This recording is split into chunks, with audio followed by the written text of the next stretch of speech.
Itong si Kibuloy, balik tayo kay Kibuloy. Medyo nakakalimutan si Kibuloy eh. Lumalaylo itong limelight ni Kibuloy eh.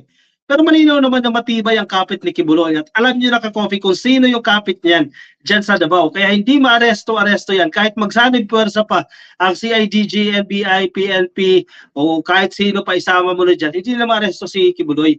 Dahil matibay ang kapit eh. Na dyan sa Davao eh. Diba?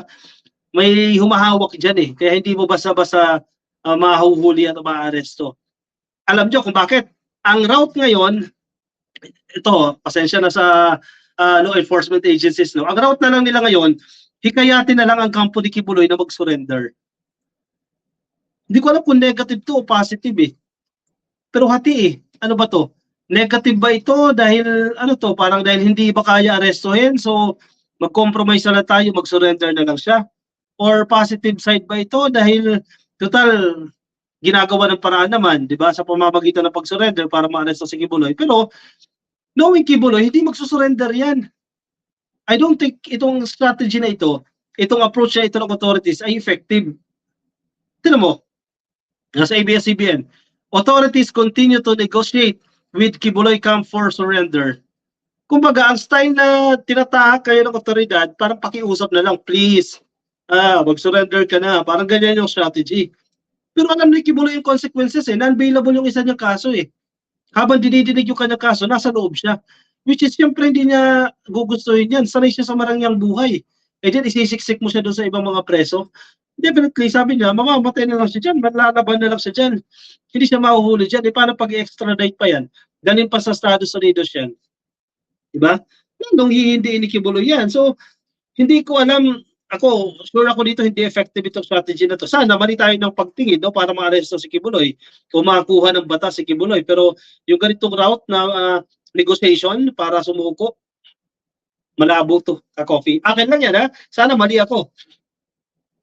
The NBI said on Monday that the authorities in Davao continue to negotiate with the legal counsel of Kingdom of Jesus Christ leader Apollo Kibuloy for his surrender.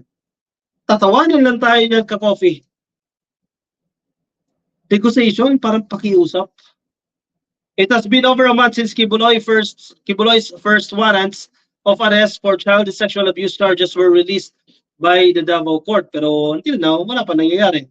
However, authorities have not found and arrested the controversial televangelist at his compound in Buhangin District at the Glory and Prayer Mountains dyan po sa Barangay Tamayong and other properties in Davao City and Sabal Island.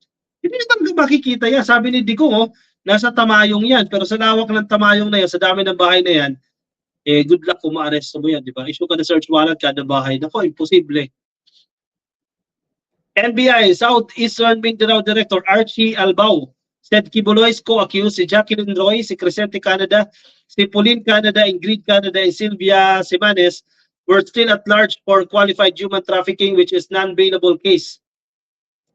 O baka sama-sama na sila sa isang bahay. While ongoing in manhunt operation ng NBI at PRO, Police Regional Office 11, ongoing din ang negotiation sa mga lawyers niya for his surrender. In the meantime, lahat ng mga properties niya ay meron tayo mga operatiba na nakatutok, sabi ni Albao. Naku, malabo ka, coffee. Hindi ako naniniwala dyan na mangyayari yan. Ang problema, baka yung hindi naman sa nagbibintang tayo. Hinahanap ba talaga? O baka naman hindi hinahanap. Diba? Ay, nako, Kibuloy's chopper was reportedly sighted flying over his property several times. But there were still no sightings of the fugitive pastor according to the Police Aviation Security Group. Siyempre, common sense naman yan. Hindi gagamit ng chopper yan. Daming paraan. Sa pelikula, nood kayo pelikula. Ang daming style para magkubli. When asked if the tactics was meant to mislead the authorities, Albao said that the chopper could be flown for maintenance purposes. When we checked that kind of activity, they said it is routinary. Lumilipad from time to time doon sa mga property. Dagdag pa po niya. Albao said that authorities were still waiting for the alias warrants of arrest after the first warrant expired 10 days since the issuance of the court. Hindi susuko si Kibuloy. Malinaw yan, ka-coffee. Hindi niya kaya yung buhay sa bilangguan. Sa edad niya ngayon, ilang taon na ba si Kibuloy? 74? Di ba, antayin niya lang mamatay siya, hindi niya susuko.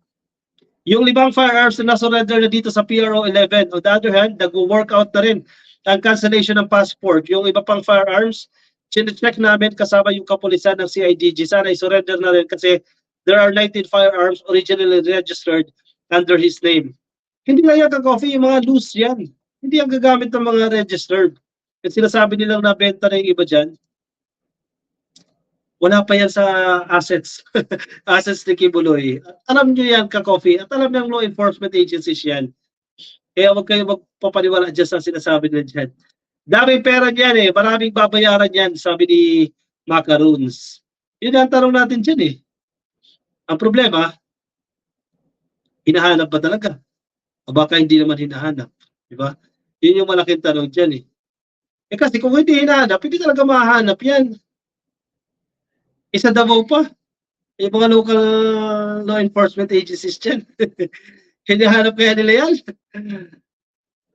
Kayo, tingin nyo, naniniwala kayo hinahanap yan? Ako, hindi ako naniniwala hinahanap yan. Di ba, madalas nga mag-press release eh. O sabi sa press release, malapit na ma-aresto. Sabi sa press release ha, o nasa ano yan?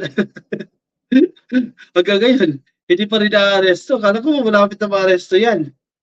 Huwag tayo umasa dyan ka-coffee. Sir, si Bato, alata na sa Senado komente, ano ibig sabihin yan? Well, iba tukol, no? When Joe Cat, masyadong halata si Bato, pilit, dinidiyan si PBBM, pero kay Kibuloy, tahimik lang siya. O, correct. Natatanda mo, sabi niya, ay, may isang pilang warrant of arrest yan, si Ochoa. Bakit hindi nadalo?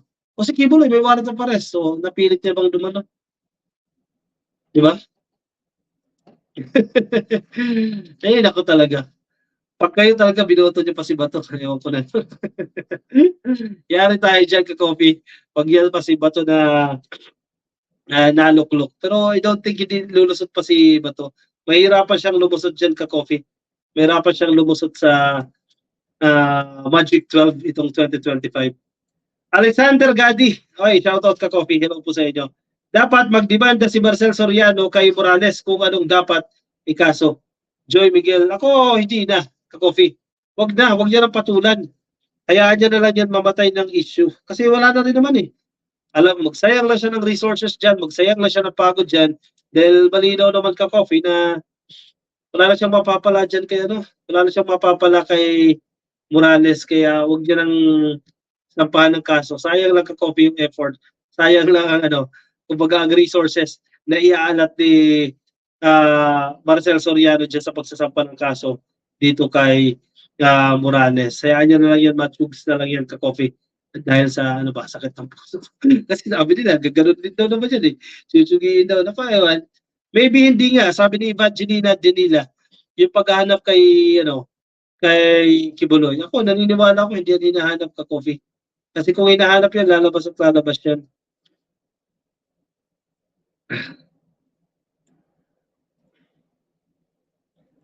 Minerva Stork, wala nang dapat magtiwala sa mga tao ni Xi Digong Duterte. Nakakahiya ang bansang Pilipinas nang dahil sa iyo, BBM, anong ginawa mo? Ang gulo ng administrasyon. Uy, sabi ni Coach SMC. Sinaso ko ba? Ang gulo ng administrasyon bilang presidente, mga kababayan, huwag kayo pabudol sa taong ito. Ano, pabudol ulit, gumising na kayo. Alam mo, ma'am, Coach SMC, ma'am o sir, ang nagpapagulo mga DDS. Dapat si Digong ang sabihan mo nito. Yung kampo ni Digong, sila Hana Roque, yan mga nagbabautog rally. Yan dapat ang kasuhang sabihan nyo, ma'am, dahil sila yung nagpapagulo dito sa administrasyon na ito. And Domino, hello ka-coffee, nakaabot din sa live mo. Thank you, thank you. Hey, sabi ni Ma'am Feli de la Cruz, hello po sa inyo. Hoy, kayo magugulo, DDS, sabi ni Swabe TV. Oh, correct. Nagsisi pa kayo, naghanap pa kayo ng masisisi. Hindi kayo itong magugulo. Audrey Diaz, shoutout po sa inyo kay Esther Edranil at kay Armando Olay. Celso Passion, shoutout po. Happy viewing po sa inyo na nakatutok sa atin. Ha? Nasa Facebook, nasa YouTube ngayon. Thank you ka-coffee for tuning in. No? Nakaantabay pa rin po sa atin sa ating live stream ngayon. Alright, sige. Ako yung magpapaalam na sa inyo ka-coffee. Yan, maraming salamat po sa mga sumama sa akin. Yan, nakaka 50 minutes na tayo. Marami pang nakikinig sa atin ngayon. 2,726 pa ka-coffee. Yun nakikinig sa atin ngayon. Maraming salamat po sa inyong walang sawang pagsuporta. Kung nasa Facebook po kayo at hindi pa kayo naka-follow sa ating Facebook page ka-coffee, so yun na lang po ha, pa-click lang po ng follow sa Facebook at YouTube, click lang po yung follow sa YouTube ka-coffee, click yung subscribe at kung nasa Facebook page po kayo ang ka-coffee, ay i-click nyo lang po ang follow. Alright, maraming salamat ka-coffee at thank you ha. Thanks naman po sa shoutout ninyo sa comment ni Ma'am Evangeline Dinila. Walang ano man po. Ma'am Australia Diyos, happy viewing sa inyo ma'am. Thank you kay Ma'am Feli de la Cruz. Maraming salamat din. Kay Rose, happy viewing po. Sino daw magugulo ka-coffee? Ang mga DDS. Ito na continue. Sila yan. O siya, sige, paalam ka-coffee everyone. Good night. See you again tomorrow. Alas 10 po ng gabi ang ating live stream tuwing alas 10 po ng gabi every day sa Pilipinas, no? Philippine time. Thank you. Bye-bye. Like muna ka-coffee. Hindi pa mga naka-like dyan. I-like lang po yung video na yan ka-coffee para sa ating attendance check. Bye-bye everyone. Good night.